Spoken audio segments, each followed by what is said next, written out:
General knowledge ଓଡ଼ିଆର ଆଲୋଚନା ଏବଂ ପରୀକ୍ଷାର ଏକ ନୂତନ ଏବଂ ନିଆରା ପଦ୍ଧତିକୁ ଆପଣମାନଙ୍କୁ ସ୍ୱାଗତ।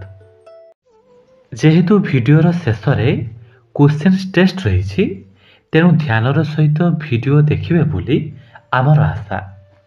ଆଜିର ପ୍ରଥମ ପ୍ରଶ୍ନ, ଓଡ଼ିଶାର ଆୟତନ କେତେ? ଉତ୍ତର 1,55,707 ବର୍ଗ କିଲୋମିଟର।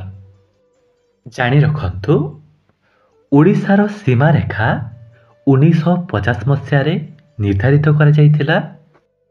ଓଡ଼ିଶାର ସମୁଦାୟ ଆୟତନ ଭାରତବର୍ଷର 4.87% ଏବଂ ଆୟତନ ଦୃଷ୍ଟିରୁ ଓଡ଼ିଶା ଭାରତର 8ମ ବୃହତ ରାଜ୍ୟ।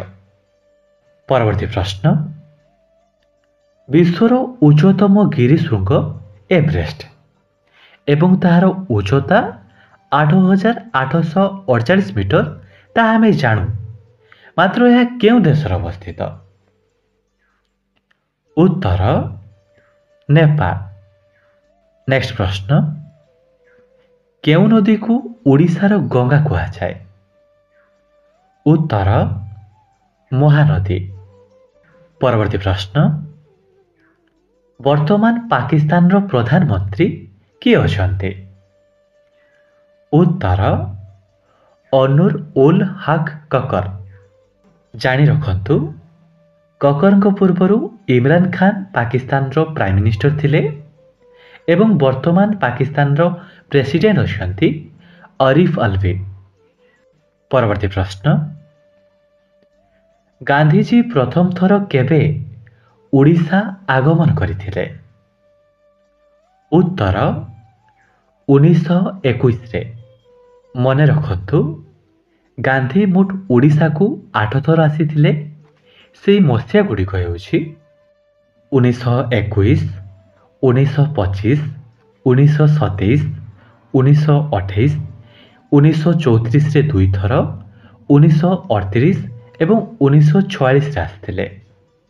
ନେକ୍ସଟ ପ୍ରଶ୍ନ, ଓଡ଼ିଶା ବିଧାନସଭାର ସର୍ବମୋଟ 147 ଜଣ ସଭ୍ୟଙ୍କ ମଧ୍ୟରୁ ହରିଜନମାନଙ୍କ ପାଇଁ କେତେ ସ୍ଥାନ ସଂରକ୍ଷିତ?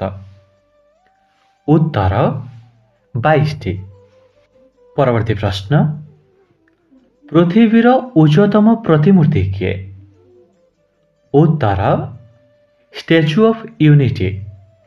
ଜାଣି ରଖନ୍ତୁ, ଷ୍ଟାଚ୍ୟୁ ଅଫ୍ ୟୁନିଟି ଭାରତର ଆଇରନ୍ ମ୍ୟାନ୍ ବା ଲୌହମାନବ ବଲ୍ଲଭଭାଇ ପଟେଲଙ୍କ ପ୍ରତିମୂର୍ତ୍ତି। ଏହା ନର୍ମଦା ନଦୀର ତୀରରେ ସର୍ଦ୍ଦାର ସରୋବର ଡ୍ୟାମ୍, କେବଡ଼ିଆ, ଗୁଜରାଟରେ ଅବସ୍ଥିତ ଏବଂ ଏହାର ଉଚ୍ଚତା 182 ମିଟର ବା 597 ଫିଟ। ଆଶା କରୁଛି ଆପଣମାନେ ଧ୍ୟାନର ସହିତ ଭିଡ଼ିଓ ଦେଖୁଥିବେ ଏବଂ ଶେଷ ଟେଷ୍ଟରେ ଭଲ ଉତ୍ତର ଦେବେ। ପରବର୍ତ୍ତୀ ପ୍ରଶ୍ନ, ଓଡ଼ିଶାର ପ୍ରଥମ ଚଳଚ୍ଚିତ୍ର ସୀତା ବିବାହ, ମାତ୍ର ଏହା କେଉଁ ମସିହାରେ ମୁକ୍ତି ଲାଭ କରିଥିଲା? ଉତ୍ତର 1936ରେ। ପରବର୍ତ୍ତୀ ପ୍ରଶ୍ନ, ଉତ୍କଳମଣି ଗୋପବନ୍ଧୁ ଦାସଙ୍କୁ କୁହାଯାଏ, ମାତ୍ର ଏହି ଉତ୍କଳମଣି ଆଖ୍ୟା ତାଙ୍କୁ କିଏ ଦେଇଥିଲେ? ଉତ୍ତର ଶ୍ରୀ ପ୍ରଫୁଲ୍ଲ ଚନ୍ଦ୍ର ରାୟ। ନେକ୍ସଟ ଆଜିର ଅନ୍ତିମ ପ୍ରଶ୍ନ, ସନାତନ ଧର୍ମର ମୁଖ୍ୟ ପ୍ରସାରକ ଓ ରକ୍ଷକ ଆଦି ଶଙ୍କରାଚାର୍ଯ୍ୟ ଭାରତର ପୂର୍ବ ଦିଗରେ ଏକ ମଠ ପ୍ରତିଷ୍ଠା କରିଥିଲେ। ତାର ନାମ କ'ଣ? ଉତ୍ତର ଗୋବର୍ଦ୍ଧନ ମଠ, ପୁରୀ।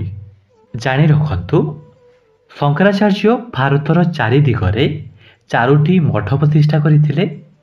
ଉତ୍ତରରେ ଜ୍ୟୋତିର୍ମଠ ଉତ୍ତରାଖଣ୍ଡ, ଦକ୍ଷିଣରେ ଶ୍ରୀ ଶୃଙ୍ଗେରୀ ଶାରଦା ପୀଠମ୍ କର୍ଣ୍ଣାଟକ, ପୂର୍ବରେ ଗୋବର୍ଦ୍ଧନ ମଠ ଓଡ଼ିଶା ଏବଂ ପଶ୍ଚିମରେ କାଳିକା ମଠ ଗୁଜରାଟ।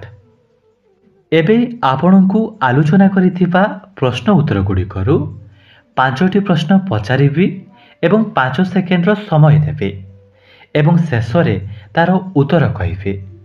ମାତ୍ର ଆପଣ ସେକେଣ୍ଡ ସରିବା ଆଗରୁ ଉତ୍ତର ଦେବାକୁ ଚେଷ୍ଟା କରିବେ।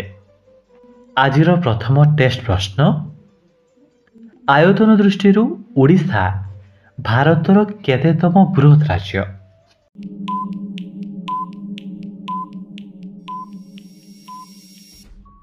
उत्तर अष्टम।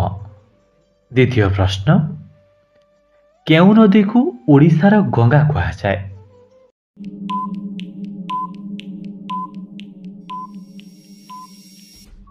उत्तर महानदी। तृतीय प्रश्न, गांधी केउ मसीहारे दुई थर ओडिशा आसीथिले?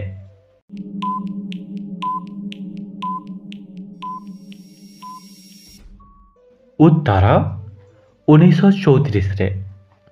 चतुर्थ प्रश्न, स्टैच्यू ऑफ यूनिटी रो उच्चता केते?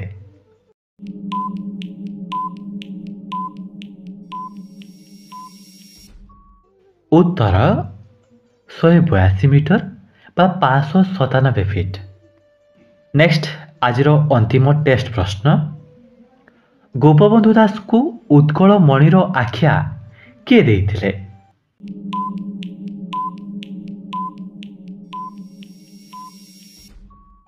उत्तर श्री प्रफुल्ल चंद्र राय। आशा करुछि भिडियोटी निश्चित आपनकु उपयोगी लागिथिबो।